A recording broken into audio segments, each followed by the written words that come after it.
भागलपुर के सुल्तानगंज के उत्तरवाहिनी गंगा तट पर बसे बाबा अजगैबीनाथ की महिमा अपरंपार है। सावन आते ही अजगैबीनाथ में प्रत्येक दिन हजारों की संख्या में श्रद्धालु जल अर्पण करने पहुंचते हैं। आपको बता दें कि हजारों वर्ष पुराने इस मंदिर के कई किस्से हैं। मंदिर के मठाधीश महाराज प्रेमानंद गिरी ने बताया कि इस मंदिर के ऊपर लगा ध्वज 1885 ईस्वी का है। इससे यह अंदाजा लगाया जा सकता है कि इससे पूर्व का ही यह मंदिर होगा। उन्होंने बताया कि इस मंदिर के ध्वज को रानी कलावती ने दान स्वरूप दिया था। इस मंदिर में 2 शिवलिंग है। ऐसा कहा जाता है कि हजारों वर्ष पूर्व 2 ऋषि मुनि जल लेकर रोज देवघर बाबा को जल अर्पण करने जाते थे। जब भगवान शिव प्रसन्न हुए तो उन दोनों ऋषि मुनि की परीक्षा लेने बीच रास्ते में प्रकट हो गए और उनसे जल पीने के लिए मांगने लगे। उन दोनों ने बताया कि यह जल बाबा को अर्पण करने हेतु ले जा रहे हैं, हम आपको नहीं दे सकते हैं। तभी बाबा वैद्यनाथ ने उनको अपना दर्शन दिया और उन्होंने कहा कि आज से तुम दोनों जल लेकर यहाँ नहीं आना, तुम दोनों जाओ, वहाँ तुमको 2 शिवलिंग मिलेगा, दोनों अपने अपने शिवलिंग की पूजा करना। मैं श्रृंगारी पूजा से पूर्व सुल्तानगंज में रहूंगा, उसके बाद मैं वैद्यनाथ चला आऊंगा। वो वहाँ नहीं जाते हैं, वैद्यनाथ धाम नहीं जाते हैं। यहाँ 2 संत थे, एक सिद्धार्थनाथ नाम के भारती जी थे, एक केदारनाथ जी थे। तो ये लोग यहाँ से जल लेकर के डेली बाबा धाम जाते थे। तो बाबा धाम जाना और आना हो जाता था, लेकिन बहुत सालों वर्षों मैंने तपस्या करने के बाद बाबा वैद्यनाथ दर्शन दिए। दर्शन देने के बाद उन्होंने बोला कि ये ब्राह्मण के भेष में खड़ा हो गए मंदिर में, बोले ये जल हमको दे दो। तो बाबा जी जो थे वो बोले ना, ये बाबा वैद्यनाथ का है, हम लेके जाएंगे। तो नहीं माने, पीछे पीछे लगे और बाबा जी ने पूजा किया, कुछ दूर ले गए आधे जंगल में देवघर वाले रास्ते में।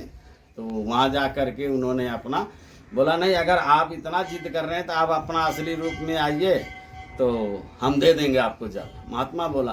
तो जो ब्राह्मण के भेष में थे वो संत के भेष में जो है प्रकट हुए महादेव बाबा वैद्यनाथ। वो संत को दर्शन दिए और वहीं से रोक दिए। तो बोले आप मांगिए, क्या मांगना चाहते हैं बाबा वैद्यनाथ। वो संतों ने मांगा कि महाराज आप अपने चरणों में हमको स्थान दें। तो बोलिए जाइए, शिवलिंग के बगल में 2 उठा हुआ मिट्टी का पिंडी मिलेगी और एक एक आप लोग अपना स्पर्श कर लेना। तो वही आज बाबा अजगैबीनाथ में 2 पिंडी जो सोने जैसा इधर दिखता है, तो वो पिंडी एक केदारनाथ का, एक सिद्धार्थनाथ भारती संत का है। तो जब से उनकी वहीं से पूजा होती है और उस दिन से उन्होंने कह दिया कि आज के बाद आपको बाबा वैद्यनाथ नहीं जाना है। पूजा पाठ करने से पहले जो जल ढारेगा वो बाबा वैद्यनाथ को मिलता है यहाँ, और सरकारी पूजा होने के बाद जो जितना जल चढ़ता है वो बाबा अजगैबीनाथ के नाम से जल मिलता है। तो भारत में एक शिवलिंग ऐसा है कि ये 2 नामों से पूजा जाता है, बाबा वैद्यनाथ के नाम से भी है और अजगैबीनाथ के नाम से। तो बाबा वैद्यनाथ के नाम से सुबह सुबह रहता है 1 घंटा, सुबह 4 बजे आदमी उठता खुलता है मंदिर, तो स्नान ध्यान कर करके उसके बाद जो जल ढार दिया तो बाबा वैद्यनाथ को मिलता है। और वही श्रृंगार आरती पूजा सिंदूर वगैरह लग जाता है, श्रृंगार हो जाता है, फिर आरती पूजा हो जाती है।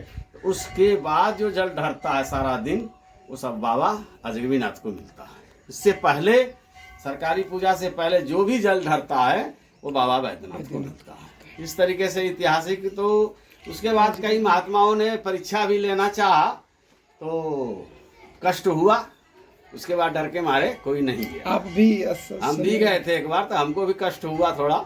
तो जोत के ऊपर, नैन के ऊपर जो है परेशानी आई, तो हम यहीं से माफ़ी मांग लिया। उस दिन के बाद से फिर हम बाबा वैद्यनाथ नहीं गए। हमको चश्मा नहीं लगता था और गए, दर्शन कर आए। अखाड़े वाले संत लोग थे, कुछ मूर्ति आई थी, उनको दर्शन कराने के लिए लेके गए। तो अखाड़े के पदाधिकारी अपने से बड़े लोग गुरु पीर ने कहा कि जाइए महंत, ऐसा कुछ नहीं है और सब पुरानी कहावत है। तो हम लेके चले गए, उन लोगों को दर्शन वर्शन करा के आए। दूसरे दिन हमको कम झलकने लगा, तो हम चश्मा वश्मा लगा, यहीं से बाबा को माफ़ी मांगे, तब से ठीक है। चश्मा तो खैर लग ही गया, लेकिन फिलहाल जब से हम बाबा वैद्यनाथ के पिंडी पर नहीं गए, हालांकि झारखंड से हम निकलते हैं, जाते आते हैं, लेकिन मंदिर नहीं जाते। अजगैबीनाथ नाम क्यों पड़ा होगा कुछ?